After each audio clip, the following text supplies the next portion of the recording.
Welcome to another edition of the Postgame Wrap. I'm Jared Johnson, and Texas Tech suffered its first loss of the season, 27-14 at NC State. And it was a rough game, especially offensively.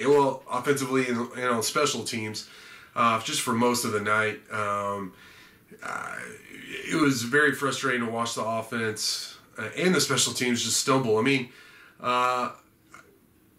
for most of the first half, Texas Tech failed to score. Even just getting first downs was a challenge. They couldn't run the ball. They couldn't protect Donovan Smith. And then Donovan Smith, made a lot of mistakes again. Texas Tech turned the ball over 4 times, three times on offense. Smith threw 2 of those interceptions, including another pick 6, which was, as it always is, was costly. Special teams, muff punt early, cost Tech points. The punter shanked a punt, which cost Tech points. And then there were some really questionable decisions in terms of decisions to return kicks that probably should have knelt down, which hurt Tech's field position. And Tech didn't need any help, in terms of Tech actually did need help in terms of field position. NC State didn't need any help in terms of keeping Tech from scoring points. Tony Gibson, the defensive coordinator who's at West Virginia, dialed up a masterful game. He really frustrated the Texas Tech offense and Zach Kittley. I mean, he won that chess match going away. And Donovan Smith a lot of times looked confused. Too many quarterback runs. He held on the ball a little bit too much. He made some good things happen. I really love that block he had on. He probably had the best block of the night for Sir Roderick on, I think, a 9-yard run where he led the way and pancaked a cornerback. I think that cornerback's the one who got the pick 6 and got him back, though. And he made a couple of good throws, but overall, not a good showing from the offense, from special teams. Even Joey McGuire made some questionable decisions. I wasn't as frustrated by it as the announcers, but he didn't use timeouts, and then did the decision to go for it on 4th down, I think at his own 35, in Tech's own territory, and which didn't work. I mean, you could argue with all those, but basically I just felt like Zach Kittley, I mean, he got out-coordinated by Tony Gibson, the defensive coordinator for NC State. Donovan Smith did not play a good game. The offensive line did not play a good game. The receivers dropped some passes, especially early. So there was just a lot of mistakes. Now, the defense played well. There was that one play at the end of the half where they kind of olayed on the sideline. Let the running back score. That was weird, but they fought all night. I mean, they got that touchback late, which kept Tech in it, where they knocked the ball out of the running back's hands and it went through the end zone and they got a touchback. They were put in bad positions so many times, like I said, with those turnovers and the bad special teams. But still, they only gave up 20 points. I mean, 7 of those points, NC State's points, was on the pick 6 and of course the extra point. So, I mean, Tech's defense played very well. I think I want to look at the stats exactly, but they only gave up 270 total yards to NC State. And passing yards, they only gave up 159, to Devin Leary, who's, one of the better quarterbacks in the country. So, really good overall performance by the defense. Tyree Wilson had a couple sacks. He was everywhere.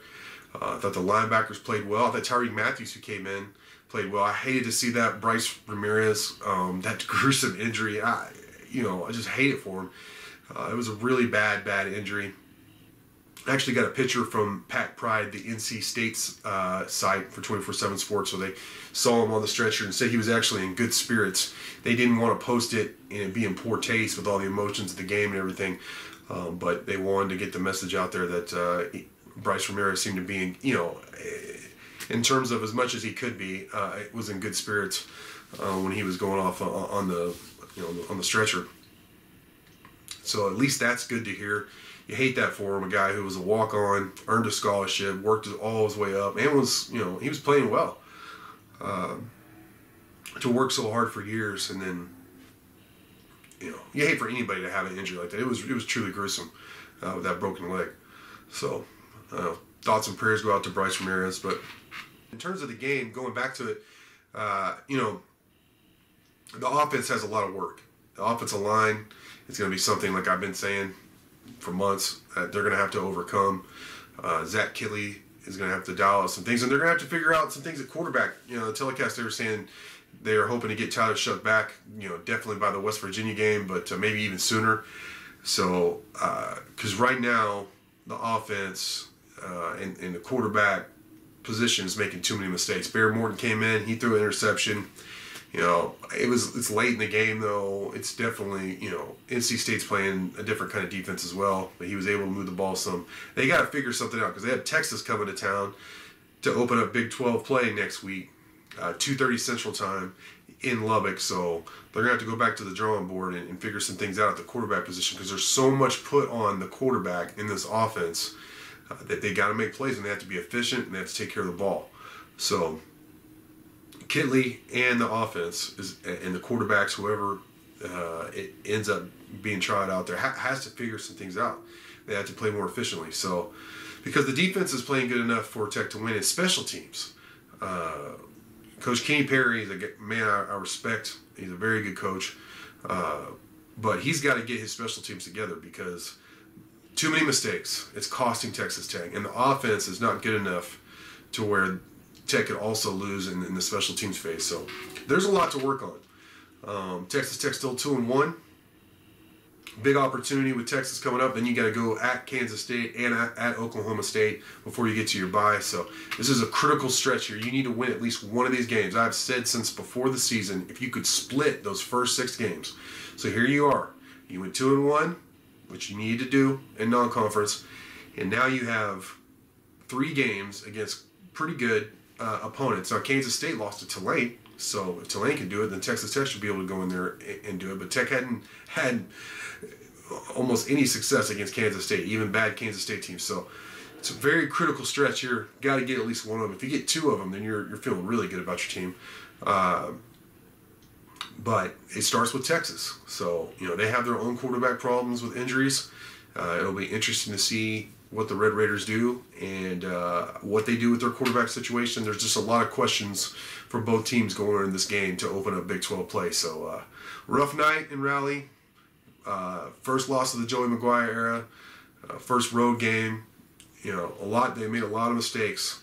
But the good thing is there are some bright spots, especially on defense. So if the offense could get some things together, then this team could bounce back. That and the special teams. So we'll have to see how it plays out. We'll have coverage all week leading up to the Texas game, the Big 12 opener. So for now, thanks for watching, and until next time.